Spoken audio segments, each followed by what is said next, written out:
ഇൻഡസ്ട്രിയിൽ പണ്ട് മുതലേ ഉള്ളൊരു പറച്ചിലാണ്, ഒരൊറ്റ വെള്ളിയാഴ്ച മതി തലവര മാറാൻ.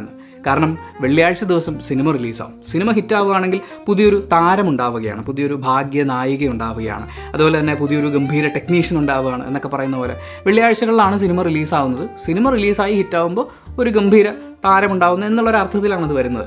ഇന്ന് മലയാള സിനിമയെ സംബന്ധിച്ച് വെള്ളിയാഴ്ച സിനിമ റിലീസാവുന്നു, ശനിയാഴ്ച പ്രസ് കോൺഫറൻസ് നടത്തുന്നു.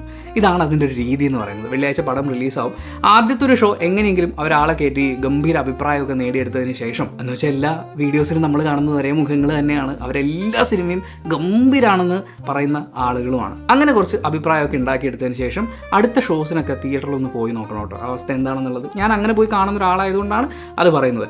എന്നിട്ട് വെള്ളിയാഴ്ച രാത്രിയോടുകൂടി ഈ സിനിമകളെക്കുറിച്ച് റിവ്യൂസൊക്കെ വന്നു തുടങ്ങും. പിന്നെ ശനിയാഴ്ചയുടെ ഊഴമാണ്. ചിലർ ശനിയാഴ്ച വരെ കാത്തിരിക്കില്ല, വെള്ളിയാഴ്ച വൈകുന്നേരം തന്നെ പ്രസ് കോൺഫറൻസ് നടത്തും. നമ്മുടെ സിനിമയെ തകർത്ത് കളഞ്ഞു ഗൈസ്, ചെറിയ ചെലവിൽ നമ്മൾ ഉണ്ടാക്കിയിട്ടുള്ള സിനിമയാണ്, ഒരു ഗംഭീര സിനിമയാണ്, ഞങ്ങളുടെ കൂടെ ഇരുന്ന് കണ്ടവരൊക്കെ ആസ്വദിച്ചാണ് കണ്ടത്, പക്ഷേ ഈ റിവ്യൂ ചെയ്യുന്നവർ ഞങ്ങളുടെ സിനിമയെ തകർത്തു എന്നൊക്കെ പറഞ്ഞുകൊണ്ട് എനിക്ക് പലപ്പോഴും തോന്നിയിട്ടുള്ളത്, ഈ സിനിമയെക്കുറിച്ച് റിവ്യൂ പറയുന്ന സമയത്ത് പ്രേക്ഷകരെ തിയേറ്ററിൽ നിന്ന് അകറ്റുന്നു എന്നൊക്കെ പറയുന്ന ഒരു വാദമുണ്ടല്ലോ, ആ വാദത്തിനും അപ്പുറത്ത് ഇന്ന് ഇവരുടെയൊക്കെ പ്രധാന പ്രശ്നം എന്ന് പറയുന്നത് OTT സെയിലാണ്. ഒരു ചെറിയ ഉദാഹരണം പറയാം. ഈ അടുത്ത കാലത്ത് ഒരു വലിയ സൂപ്പർ ഹിറ്റ് സിനിമ OTTക്കാരെടുത്തിരിക്കുന്നത് 6 കോടി രൂപയ്ക്കാണ്. 6 കോടി രൂപ ഒരു സിനിമയ്ക്ക് കിട്ടണമെങ്കിൽ, ഒരു തിയേറ്ററിൽ ഓടി ഒരു സിനിമയ്ക്ക് കിട്ടണമെങ്കിൽ അത് എത്ര ദിവസം എത്ര തിയേറ്ററുകളിലായി ഹൗസ്ഫുൾ ഷോസ് കളിക്കണമെന്ന് ഒന്ന് ആലോചിച്ച് നോക്കൂ. മുമ്പ് ഇതേ OTTക്കാർ ഈ 6 കോടിക്കൊക്കെ എടുത്ത സിനിമ ഒരു 30 കോടി 35 കോടിക്കൊക്കെ എടുക്കുമായിരുന്നു. കാരണം അവർക്ക് സബ്സ്ക്രിപ്ഷൻ ആവശ്യമായിരുന്നു. പക്ഷേ മലയാളം കണ്ടന്റ് അങ്ങനെ വാരിക്കോരി എടുത്തിട്ട് വലിയ കാര്യമൊന്നുമില്ല എന്ന് OTT പ്ലാറ്റ്ഫോമുകാർക്ക് മനസ്സിലായതിനെ തുടർന്ന് അവരിപ്പോൾ സിനിമകൾ വലിയ കാര്യമായിട്ട് എടുക്കാറില്ല. തിയേറ്ററിലൊരു ഗംഭീര വിജയമൊക്കെ ആയി നല്ല അഭിപ്രായം എങ്ങും കേൾക്കുന്ന സിനിമകളൊക്കെ ആണെങ്കിൽ അവരെടുക്കാൻ തയ്യാറാവും. അങ്ങനൊരു സിനിമ റിലീസ് ചെയ്യുന്നു. ഈ സിനിമയ്ക്ക് ഒരു OTT പ്ലാറ്റ്ഫോമിൽ നിന്ന് കിട്ടാവുന്നതിനേക്കാൾ കൂടുതൽ തിയേറ്ററിലോടി കിട്ടാനുള്ള സാധ്യതയില്ല. കാരണം ഈ പല സിനിമകളും അവരെടുത്തു വെച്ചിരിക്കുന്നത് OTTക്കാർക്ക് വേണ്ടിയിട്ടാണ്. അത് തിയേറ്ററിൽ വർക്കാവാനുള്ള സാധ്യത വളരെ കുറവാണ്. അങ്ങനെ തിയേറ്ററിൽ ഇറക്കി കുറച്ച് പൈസ മുടക്കിയാണെങ്കിലും നല്ല അഭിപ്രായങ്ങൾ അവിടെ നിന്ന് ഇവിടുന്നൊക്കെ കേൾപ്പിച്ച് OTTക്കാരുടെ അടുത്ത് ഇതൊന്ന് സെയിലാക്കാമെന്ന് വിചാരിക്കുമ്പോഴാണ് സത്യസന്ധമായി സിനിമയെക്കുറിച്ച് അഭിപ്രായം പറഞ്ഞ് ചില ആൾക്കാർ വരുന്നത്. അപ്പോൾ നമ്മളങ്ങനെ വിട്ടുകൊടുക്കാൻ പാടുണ്ടോ? ആ റിവ്യൂ ബോംബിംഗ് സിനിമയെ തകർക്കുന്നു എന്നൊക്കെ പറഞ്ഞ് ഒരു പ്രസ് കോൺഫറൻസ് അങ്ങ് നടത്തുക. കഴിഞ്ഞ ദിവസം ഒരു സിനിമയുടെ ഗ്രൂപ്പ് പ്രസ് കോൺഫറൻസ് നടത്തിയപ്പോൾ ഞാനതിൻ്റെ ആ സിനിമ ആ സംഘം കാണുന്ന കൂടെ ഇരുന്ന് കണ്ട ആളാണ്. അവർ ഈ പറയുന്ന കൈയ്യൊന്നും ഞാൻ തിയേറ്ററിൽ കണ്ടിട്ടില്ല. പിന്നെ അവരുടെ ഒരു സന്തോഷം. അപ്പോൾ പറഞ്ഞു വന്നത്, OTT പ്ലാറ്റ്ഫോമുകാർ ഇപ്പോൾ സിനിമകൾ എടുക്കുന്നതിന് പകരം ചില പ്ലാറ്റ്ഫോമുകാർ മലയാളത്തിൽ നിന്നുള്ള വെബ് സീരീസ് എടുക്കുന്നുണ്ട്. അങ്ങനെ ഒരു വെബ് സീരീസ് റിലീസായിട്ടുണ്ട് ഹോട്ട്സ്റ്റാറിൽ. നാഗേന്ദ്രൻസ് ഹണിമൂൺ എന്നാണ് അതിൻ്റെ പേര്. നിതിൻ രഞ്ജി പണിക്കർ തിരക്കഥയൊരുക്കി സംവിധാനം നിർവഹിച്ചിട്ടുള്ള 6 എപ്പിസോഡുകൾ അടങ്ങുന്നതാണ് ഈ വെബ് സീരീസ്. ആദ്യം എനിക്ക് ഹോട്ട്സ്റ്റാറിനോട് പറയാനുള്ളത് എന്താണെന്ന് വെച്ച് കഴിഞ്ഞാൽ, ഈ സ്പീഡ് കൂട്ടുകയും കുറയ്ക്കുകയും ചെയ്യുന്ന ഒരു പരിപാടി ഉണ്ടല്ലോ. നമ്മളൊരു എപ്പിസോഡ് കണ്ടുകൊണ്ടിരിക്കുമ്പോൾ നമുക്ക് 1.5x ഒക്കെ കൂട്ടി സ്പീഡ് കൂട്ടിയിട്ട് കാണാൻ പറ്റുന്ന സൗകര്യം, അത് നിങ്ങൾ വെബ്സൈറ്റിൽ കൂടി കൊണ്ടുവരണം. ഞാനിത് കൂടുതലും സിസ്റ്റത്തിൽ ഇരുന്ന് കാണുന്ന ഒരാളാണ്. അപ്പോൾ എനിക്ക് വലിയ സ്ക്രീനിൽ കാണാനുള്ളൊരു സൗകര്യം കൂടിയുണ്ട്. പക്ഷേ സ്പീഡ് കൂട്ടാനും കുറയ്ക്കാനുള്ള സൗകര്യം വെബ്സൈറ്റിലില്ല. അതുകൊണ്ട് ഞാൻ ഫോണിൽ കാണേണ്ടി വന്നു. അപ്പോൾ ആ സ്പീഡ് കൂട്ടാനുള്ള സൗകര്യം വെബ്സൈറ്റിലേക്കും കൂടി കൊണ്ടുവന്നാൽ വലിയൊരു ഹെൽപ്പ് ആവുമായിരുന്നു. രണ്ടാമത്തെ ഒരു സജഷൻ കൂടിയുണ്ട്. അത് 1.5x പോരാ, 2x എങ്കിലും കൊണ്ടുവരണം.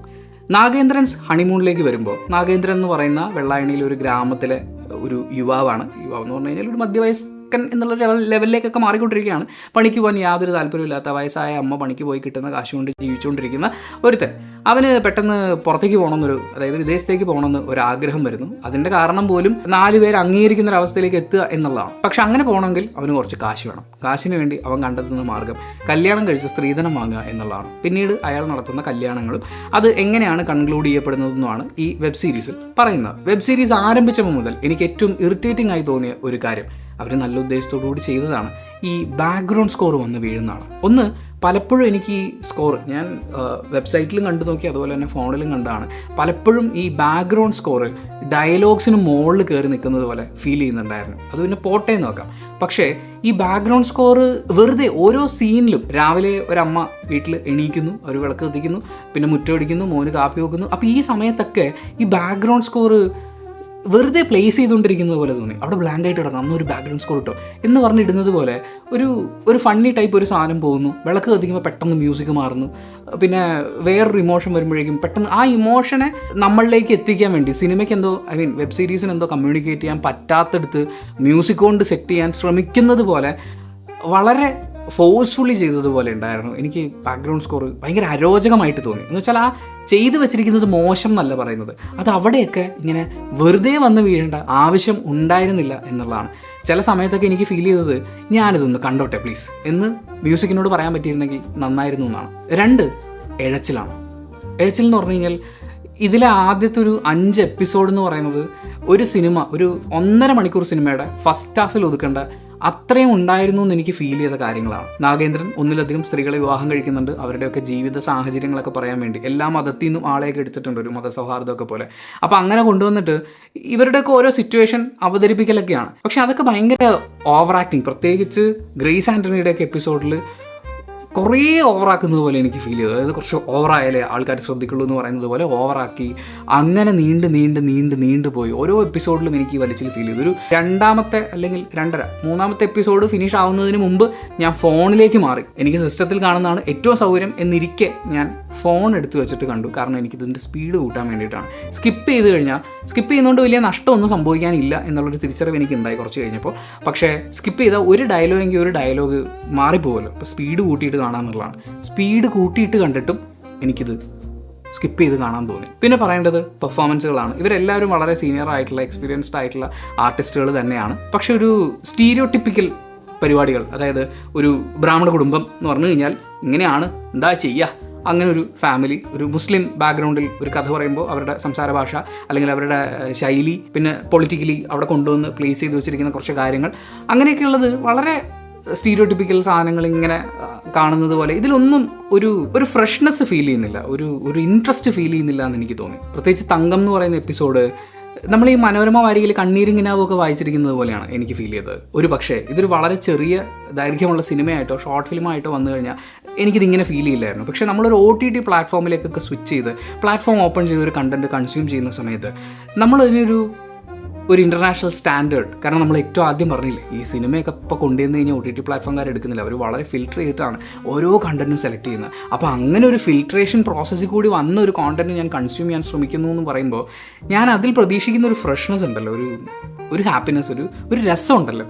എനിക്ക് അങ്ങനെ ഒരു രസവും തോന്നിയില്ല. പിന്നെ ഒന്നും ഇഷ്ടപ്പെട്ടില്ല, അത്രയും വെറുക്കപ്പെട്ടതാണോ എന്ന് ചോദിച്ചു കഴിഞ്ഞാൽ സാവിത്രി എന്ന് പറയുന്ന എപ്പിസോഡിൻ്റെ ക്ലൈമാക്സ് പോർഷനിൽ സുരാജ് കാണിക്കുന്ന ഒരു ജസ്റ്റർ, അതെനിക്ക് നന്നായിട്ട് തോന്നി. കാര്യം ഇയാൾ ഈ കാണിച്ചുകൊണ്ടിരിക്കുന്നത് വളരെ മോശമാണ് എന്ന് പറയുന്ന ഒരു തോട്ട് പ്രോസസ്സ് നമ്മളിൽ ഇരിക്കെ തന്നെ അയാളിൽ എന്തോ ഒരു നന്മയുടെ എലമെൻ്റ് അവശേഷിക്കുന്നു എന്ന് പറയുന്ന ഒരു കാര്യമാണ്. അതേ കാര്യം തന്നെ മറ്റൊരു വേർഷനായിട്ട് കനികുസൃതി വരുന്ന എപ്പിസോഡിലും തങ്കം എന്ന് പറയുന്ന എപ്പിസോഡിലും അവർ ചെയ്തിട്ടുണ്ട്. ആ ഒരു ക്യാരക്ടറിൻ്റെ ഒരു ജസ്റ്റർ, അതാണ് എനിക്ക് ഇതിനകത്ത് ഈ ക്യാരക്ടറിനെ ഐഡൻറ്റിഫൈ ചെയ്യുന്നു അല്ലെങ്കിൽ ക്യാരക്ടറിനെ പ്ലേസ് ചെയ്യുന്നു എന്നൊക്കെ പറഞ്ഞ് ഫീൽ ചെയ്ത ഒരു ഘടകം. പിന്നെ ഇതിലെ പ്രധാനപ്പെട്ട ട്വിസ്റ്റ് എന്ന് പറയുന്നത് ഇത് ഓരോ എപ്പിസോഡിലും പ്രതീക്ഷിച്ചുകൊണ്ടിരുന്ന ഒരു ട്വിസ്റ്റായിരുന്നു. അത് ക്ലൈമാക്സിലാണ് സംഭവിച്ചത് എന്നുള്ളതാണ് ഇതിലൊരു വെറൈറ്റി ആയിട്ട് എനിക്ക് തോന്നിയത്. കാര്യം ഞാൻ ആദ്യം എത്ര എപ്പിസോഡ് ഉണ്ട് എന്നുള്ളത് നോക്കിയിട്ടുണ്ടായിരുന്നില്ല. എൻ്റെ അതും ഒരു പഴഞ്ചൊല്ലൊക്കെ പോലത്തെ ഒരു സംഭവമായിരുന്നു. മറ്റേ ചതിയും ചെട്ടിയും ഒക്കെ വരുന്ന ഒരു പഴഞ്ചൊല്ലില്ലേ, അങ്ങനെ ആകെ മൊത്തത്തിൽ 2Xലായിരുന്നെങ്കിൽ കുറച്ചും കൂടി സ്കിപ്പ് ചെയ്ത് കണ്ടിരുന്നെങ്കിൽ കുറേ കൂടി നേരത്തെ അവസാനിപ്പിക്കാമായിരുന്നു എന്നെനിക്ക് ഫീൽ ചെയ്ത ഒരു വെബ് സീരീസാണ് നാഗേന്ദ്രൻസ് ഹണിമൂൺ. പക്ഷേ ഉണ്ടല്ലോ, ഇതെൻ്റെ മാത്രം അഭിപ്രായമാണ്. നിങ്ങളുടെ അഭിപ്രായത്തിൽ ചിലപ്പോൾ ഇത് ഗംഭീര സംഭവമായിരിക്കും. ഇതിനകത്ത് ഒരുപാട് എലമെൻറ്റുകൾ നിങ്ങൾക്ക് ഫീൽ ചെയ്തിട്ടുണ്ടാകും. ടെക്നിക്കലി ആണെങ്കിലും സ്റ്റോറി വൈസ് ആണെങ്കിലും പൊളിറ്റിക്കലി ആണെങ്കിലും അയ്യോ ഇത് നിങ്ങൾ മനസ്സിലാക്കണ്ടേ എന്നൊക്കെ പറയുന്ന പോലത്തെ എന്തെങ്കിലുമൊക്കെ ഫീൽ ചെയ്തിട്ടുണ്ടാവും. അങ്ങനെ ഉണ്ടെങ്കിൽ അത് കമൻറ്റ് ബോക്സിൽ രേഖപ്പെടുത്തുക. കമൻറ്റ് ബോക്സും കൂടി വായിച്ചിട്ട് കാര്യങ്ങളെ കൂടുതൽ മനസ്സിലാക്കാൻ ആഗ്രഹിക്കുന്ന ആളുകളുണ്ടാവും, അവർക്കതൊരു വലിയ സഹായമായിരിക്കും. അതിൻ്റെ അങ്ങനെ കമൻസ് ഒക്കെ വായിച്ച് കഴിയുമ്പോൾ ഇത് കാണാൻ തോന്നുകയാണെങ്കിൽ വീഡിയോ കാണാനുള്ള വെബ് സീരീസ് കാണാനുള്ള ലിങ്ക് ഞാൻ ഡിസ്ക്രിപ്ഷനിൽ കൊടുക്കുന്നുണ്ട്, ചെക്ക് ചെയ്ത് നോക്കുക. Thank you so much for watching this video. Video ഇഷ്ടപ്പെട്ട ലൈക്ക് ചെയ്യുക, കമൻറ്റ് ചെയ്യുക, ഷെയർ ചെയ്യുക, സബ്സ്ക്രൈബ് ചെയ്യുന്ന കാര്യം പരിഗണിക്കുക.